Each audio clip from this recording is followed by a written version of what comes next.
And again, welcome everyone. I'm Brian Bolton, finance professor at UL Lafayette. This is the first session in a series on money matters and UL system financial wellness that we'll be presenting this summer. And today's topic is adults returning to finish a degree, talk about financial and other concerns. I've been doing personal finance work for a number of years, and one of my common cliches is that personal finance is personal. Personal finance is unique because it's very personal. It's different to everyone. I think that cliche applies in this situation maybe as much as it does in anything else. When we have adults returning to undergrad or grad to finish a degree, they're doing it for many different reasons, and everyone has their own reasons, their own situation, their own challenges, their own goals. And I will try to touch on some of the financial issues, but as you'll see, my attitude is that to succeed as a student, graduate, undergraduate, adult, 18 to 22, it's a variety of factors, and those, it's family, it's career goals, it's many other factors. And again, probably more true with adults returning to finish a degree than just about anyone else. So feel free to make this as personal as you want. Again, we'll stop recording after the prepared remarks. So you can get personal. Brian.Bolton@Louisiana. Feel free to email me afterwards. Feel free to email me anytime. I love connecting with participants, students, faculty, staff, anyone else. Again, because finance is personal, some things require one-on-one to, not because they're classified or confidential, just because to really get the flavor of questions and goals. So feel free to email me. I have a website, business.louisiana.edu/finance is personal, where I house, it's more of a library than anything else, where I house workshops, sessions, and documents and files like this. So feel free to check that out. I also have a couple of personal finance books posted on there that you can download for free and share with students or friends and family. So feel free to do that. As I mentioned, this is number 1 of 15. Here is the summer series, 15 sessions planned. We did this last year, not this series. We did a series of 6 last year. And the big thing we changed, I think because we learned or because we decided to, is to be more focused. Last year, we had a session on investing. We had a session on budgeting. We had a session on goals. And what we've changed for this year is we're really focused on the audience, the target audience. And so out of these 15, there may be 3 to 5 that appeal to you or that focused on you. And then there may be 10 to 12 that aren't. And so that's what we're trying to do this summer, is we're trying to talk to specific audiences or specific goals, rather than more broad personal finance, financial literacy topics. So there we are, June 6th, session number 1. The 5 sessions with the triple asterisk by the date, those all start at 3 p.m. Everything else will start at 12 o'clock noon. If any of this information is wrong on this slide, I will change the slide. Katie will tell me, and we'll go by whatever's in the UL system promises to you, not by what's in this slide, but hopefully most of it's pretty correct. A lot of fun topics, and hopefully have some fun conversations. I will warn you that if you attend 3 to 5 or 10 of these, you will hear me repeat myself. Some of the issues apply to different topics and audiences, but that's by design, not by laziness. And hopefully, the more you attend, the more different perspectives you get and how it affects you or your family and your situation. So you'll see this slide pretty much in every session I do. This is kind of how I view personal finance.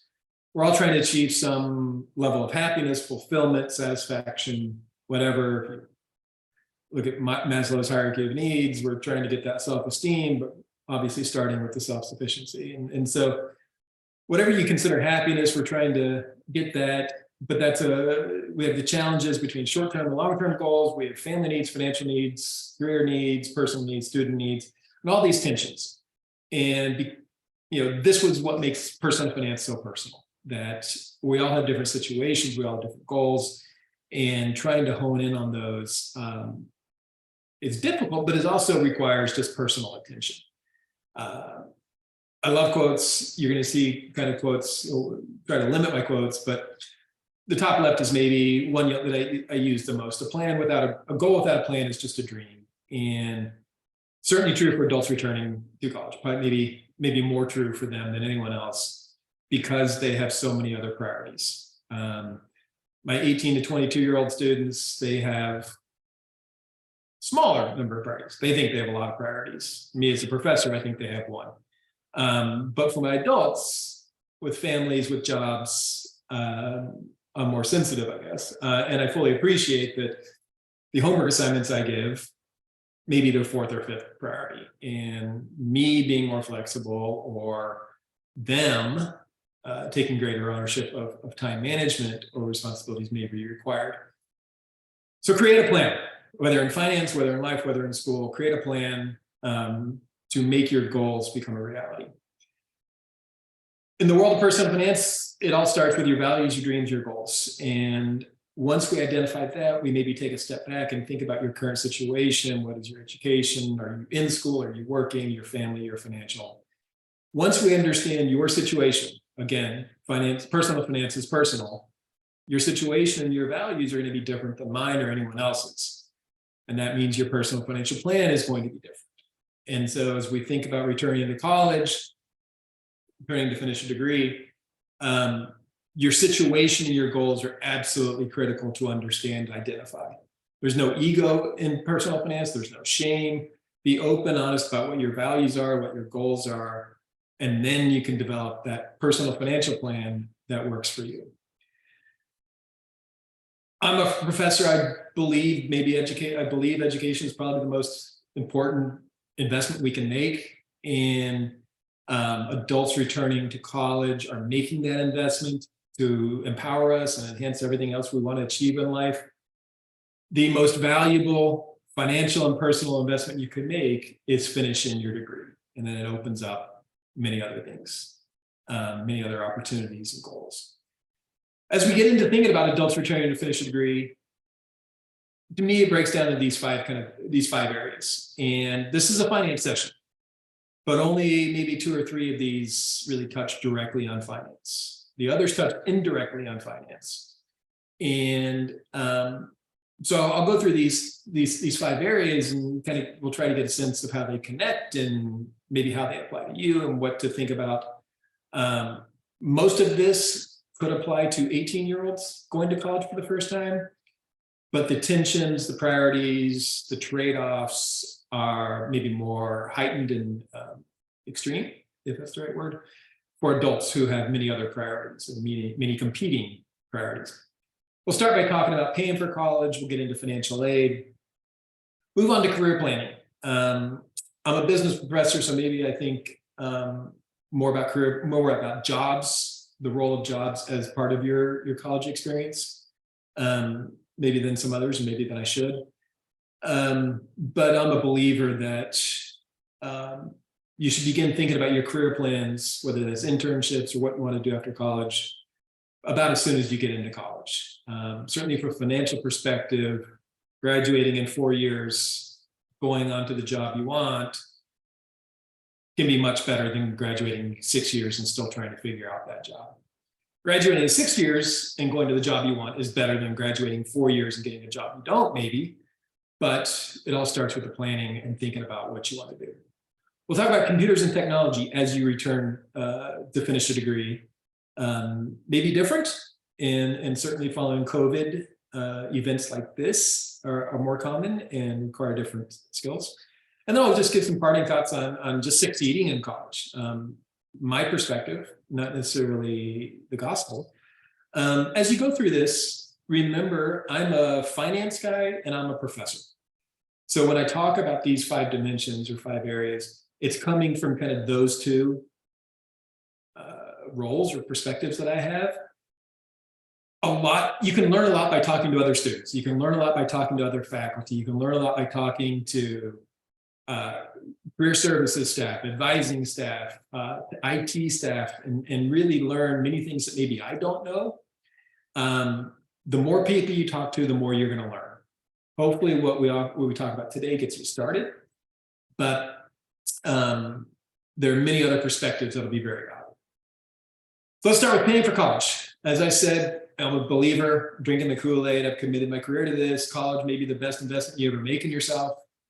It is very expensive in terms of money, time, and energy. And maybe as you get older, as your life gets more robust and complex, maybe it gets more expensive. When you're 18, you might not be giving up too much to go to college. When you're 35, you have a lot of other priorities and opportunities that you might be passing on to go to college. So do the math. Do the math, understand the full cost of college. Each university will give you a brochure or a website that gives you pretty good information. Some websites give you outstanding information and really interactive. Sometimes we leave off some things that maybe we should be including, whether that's books, whether that's a handful of fees, maybe it's club fees, maybe it's lab fees, cost of printing. Sometimes those don't make it in the brochures. So try to understand, look at different websites, talk to different people. Make a financial budget. This is rudimentary advice for kind of all financial planning, but it's most important now because you're about to make one of the most significant investments you ever make, both in time, energy, and money. So make the financial budget, but also make the time budget. Time management is one of the hardest things, the biggest barriers to succeeding in college. College itself can be difficult. It can also be made more difficult if you struggle with time management and you have competing priorities. As an adult returning to finish a degree, you have lots of priorities already. Make time management a priority. Set aside time, whatever works for you, whether it's after the kids go to sleep or before the kids wake up or before work or at lunch. Make a time to make college a priority, but then also to make everything else in your life a priority. There are lots of scholarships and grants available on all campuses. We don't advertise these very well. Sometimes you have to go searching, sometimes you have to go digging. We have some students who will have 5, 6, 7 scholarships, $500 here, $1,000 here. That really adds up. As someone who reviews scholarship applications frequently, we occasionally have one applicant and we want more. And so look around, find scholarships, find grants, talk to lots of people, talk to faculty, talk to departments, find out where those scholarships and grants are. That's free money. So find it, use it. And scholarship, the word scholarship, maybe you think applies only to exceptional students, people with 4.0 GPAs. Not true. There are lots of scholarships for lots of different purposes. Find them, try to take advantage of them. And then on April 15th, we're going to pay our taxes to the IRS. The IRS ostensibly likes us to invest in education, likes us to invest in college, and provides a variety of credits and deductions for students. Everything from buying a new computer to just paying tuition can be eligible for a credit or a deduction. So my advice is keep every receipt that's possibly related to college and find out what opportunities are available to you. There's some big ones that I'll mention again in a second, but lots of good opportunities. So I'm not going to read every word on this, but I've said some of it. Consider everything: tuition, fees, new computer, more fees. Don't forget about the other life expenses, whether that's daycare for your children, time off from work, a vacation that you're spending on a class project, maybe different food patterns, different art supplies, whatever it takes. Make sure you include that. As I said earlier, get lots of perspectives, talk to lots of people, look for grants. And then as we track everything, the two credits to look for are the American Opportunity Credit and the Lifetime Learning Credit. Those are two programs offered by the IRS that can give you up to $2,000 or $2,500 credit each year for legitimate education or college expenses. And legitimate means just about anything you're using that's required for college. So check those out. Paying for college is not easy. College inflation is, believe it or not, actually higher than actual inflation, has been over the past 15, 20 years, even over the last 1 or 2 years. The cost of college tuition, fees, room and board are going up. Find creative ways to help yourself get through the financial burden. For financial aid and student loans, most of us require student loans to get through college as the cost of college is increasing. The average college student graduates with about $30,000 or $35,000, I think. Schools, we frequently make it very easy for many people to take out loans. We don't always make it easy to know what you're getting into, what your obligations are. And so do your research. Understand whether you have federal subsidized loans or whether you're getting private loans. In general, if you're going through the Department of Education and FAFSA, the free application for federal student aid, that's going to be a federal loan. It's going to be a subsidized loan. Subsidized means you're not paying interest on the loan until after you're done with college, graduation, or stop being full-time, typically. Private loans are just like a personal or a business loan that you can get from any bank. They do not necessarily have subsidies. Sometimes they do. They do not. They typically have higher interest rates. They typically have more rules, constraints. Federal subsidized loans are among the best debt you can have. But it is up to you to make it worthwhile. In general, certainly with subsidized loans, you don't have to repay your loans until after you graduate or stop attending full-time. So that's great. But as you've been paying attention to the news with conversations between the Biden administration, Department of Education, Supreme Court, Congress, and others, make sure you understand when repayment is going to begin.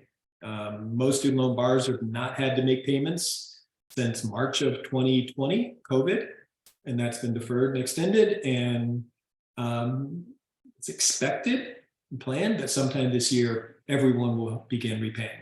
Unless if you're in school and you're attending full-time, no change. You'll start paying once you stop attending full-time or you graduate. Again, I'm drinking the Kool-Aid. Student loan debt is possibly the best kind of debt you can have, but it is still debt. Don't let it ruin your life. Don't let it control your future. I've talked to too many students who have $200,000, $300,000 of debt and no clue how they're going to repay it. That debt will now control their future. If you have $20,000, $30,000, $40,000 of debt, it's going to be much more manageable. It's going to help you get your degree, help you finish, help you get that job. But you need to have a plan for how you're going to repay that over time. Never think of debt as free money. Always know what your obligations are. As you get your debt, it can be confusing to think about where the money's coming from. The money is probably coming from either the bank, if it's a private debt, or the US government, if it's public debt. But there's going to be someone in between, and that's going to be a servicer. The servicer will be the intermediary between you and your federal subsidized debt. They will be your contact. You'll have the account on their website. That's where you'll know what your obligations are. That's where you can create the plan to repay it. Do a little math. Student loan borrower, if your rates are 5%, can be pretty reasonable amounts to pay over time, but a big change, you'll pay almost double, twice as much with a 10% interest rate.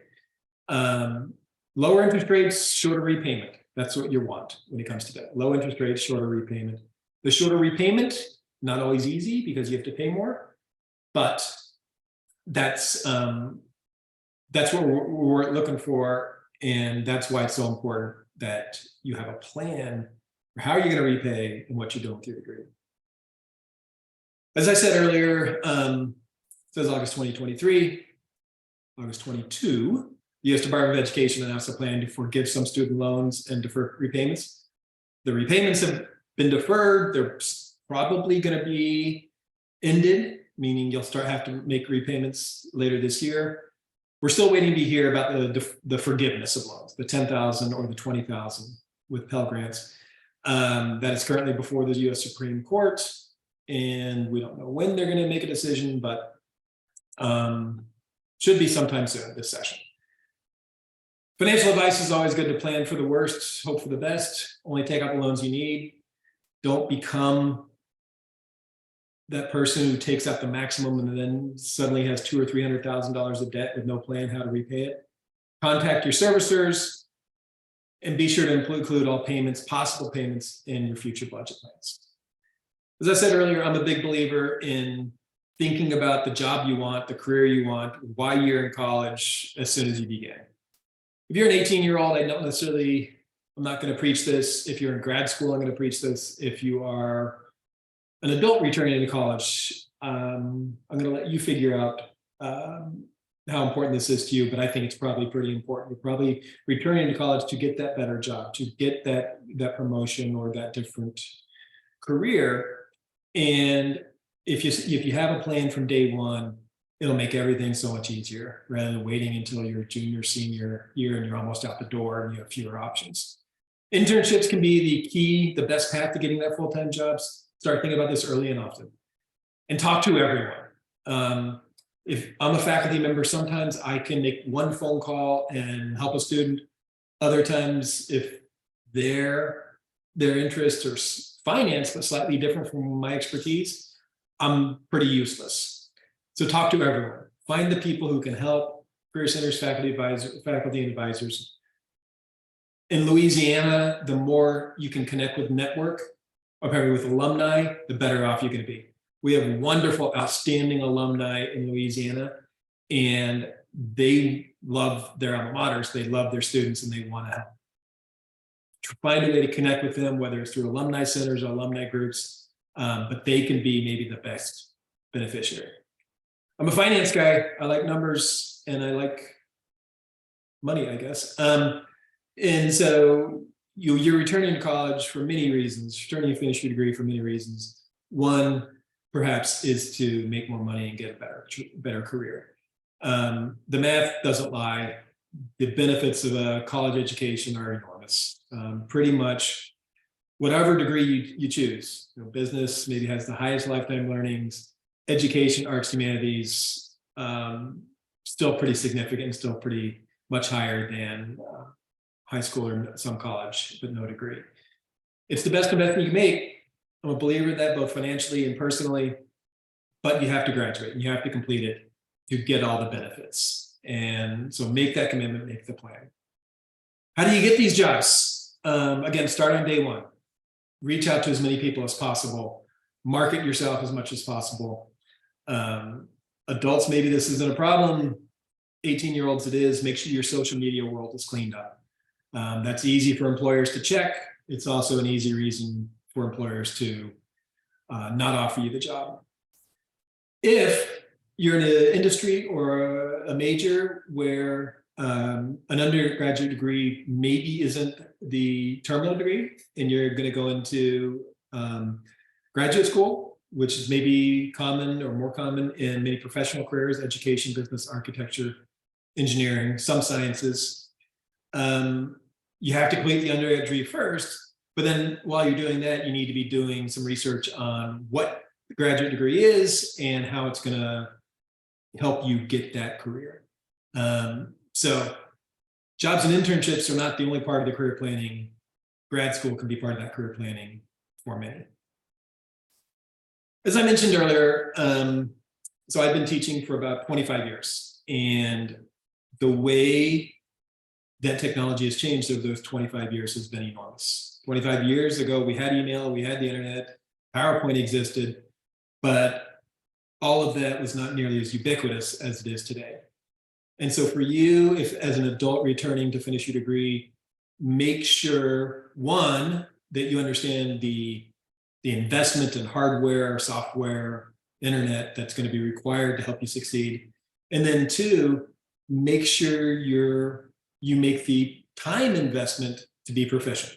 In many ways, adults returning to college are going to be better, smarter, more efficient with technology than the 18-year-olds and many faculty. But in some ways, there may be some new technology or different technology than you've ever used that you need to get up to speed with. Don't let this be the reason that you struggle to get through college. And as we're thinking about finances, shop around for discounts on hardware and software. Many companies and schools love to give students discounts to get us hooked on their software and their hardware so that when we graduate, we're still using it. These can be great boons, great ways to save some money while you're in college, while you're completing your degree. As I said earlier, keep all your receipts because you might be able to get tax deductions for all of your software and hardware purchases. Again, I'm not going to read everything, but today, most colleges take for granted that a certain amount of IT access and proficiency is required. My university, I think most universities, email is our official means of communication. If you don't check your email and I change the date of an exam, that's on you, not on me. Hopefully I'll be nice and flexible maybe, but maybe not. So make sure you understand the financial investment you need, make sure you understand the time investment you need to get up to speed. If you're in an online program, whether it's a fully online program or just classes here and there, having a reliable computer and reliable internet access is obviously essential. Sometimes you can rely on facilities on campus, but not always. And so make sure you have what's needed. Campuses can be pretty good, pretty reliable to give you what you need, but not always. And so if you take care of it yourself, you're going to be in good shape. My computer didn't work, or I lost my file. Whenever I hear those excuses, I roll my eyes. And sometimes I'm in a good mood and I give an extension or I allow them to work around it. Many times it's legit. It's happened to me too. But part of the process, hopefully, is keeping 2 or 3 backup files, or using the cloud, or using network drives, or whatever. And so technology is not perfect, but we, as the users, can minimize the opportunity, the possibility of user error, causing us to get off track from our degrees. I think the most important thing on here for adults returning to college is learning management systems. What is a learning management system? Learning management system is an online internet-based platform that houses all of your courses, committee, club, sorority, fraternity information potentially. It's just an online portal that's basically a Facebook for the university and your university life. Again, most universities, the learning management system, whether it's Moodle or Desire to Learn or whatever, Canvas, I guess we're moving to, whatever your university uses, it is an official means of communication. For me, it's where I post assignments, it's where I post resources, where I post slides like this, and I post 2 or 3 times a week. Faculty rely on it, faculty use it, you need to learn it too. If you're in an online course, the learning management system will be your lifeline. It'll be all you need, all you use. Everything will be through the LMS. So make sure you get comfortable, make sure you can navigate it. It's probably different than anything else you've used. And based on my experience, it's probably less efficient than most other internet or technology-based platforms. But once you get used to it, you can kind of figure out how to use it, where the inefficiencies are, and how to ignore those inefficiencies. Just do your homework. Make sure that you put the time investment into making sure you're technologically savvy enough. So that's not the burden that keeps you from completing your degrees. And then finally, let's talk about a few maybe non-financial issues that you can prioritize to help you get through, finish your degree. When you're at work, you know kind of what you have to do to succeed, to get a raise, to annual review. As you're going through college, as you're completing the degree, do the same research, do the same analysis to figure out, how do I get what I want out of this? And for me, I'm a big believer in focusing on the forest, not just the trees. We have to focus on the day-to-day. We have to pass the exam. We have to turn in the homework. But ultimately, it's about getting across the finish line, getting the degree, and moving on to what's next and what your bigger goals are. And so if you can identify the goals and factors that help you succeed with the big picture, then hopefully the day-to-day can be maybe less stressful and anxiety inducing. As I said earlier, when working with adults, even the biggest jerks as faculty will have some sensitivity and will appreciate this maybe the third or fourth priority in life. But you still have to do the work. You still have to get through it, and you are being graded and evaluated against many others who maybe only have one priority. I think the advice here is talk to your faculty. Talk to your faculty early, often communicate. You don't want to be constantly making excuses, but it's okay to communicate what your situation is and where challenges may be. I had a student, probably a 30-year-old student, who was giving a presentation. His wife texted she was going into labor. He communicated with me. I knew to expect that when he left the room. That's kind of an excused absence, right? You have to finish his presentation. I don't even know if he had to finish the presentation. But if you communicate and we know what to expect, most of us are going to be pretty nice. Time management, I said, it's critical. Stay on it. Complete every assignment. Don't give us any excuses, any reason to make things more difficult. Talk to us, come to our office hours. We love learning from you. We love hearing what your experiences are. We love hearing what your needs are. We don't always get feedback on what we're doing or how we can serve you better. Talk to us. Come talk to us.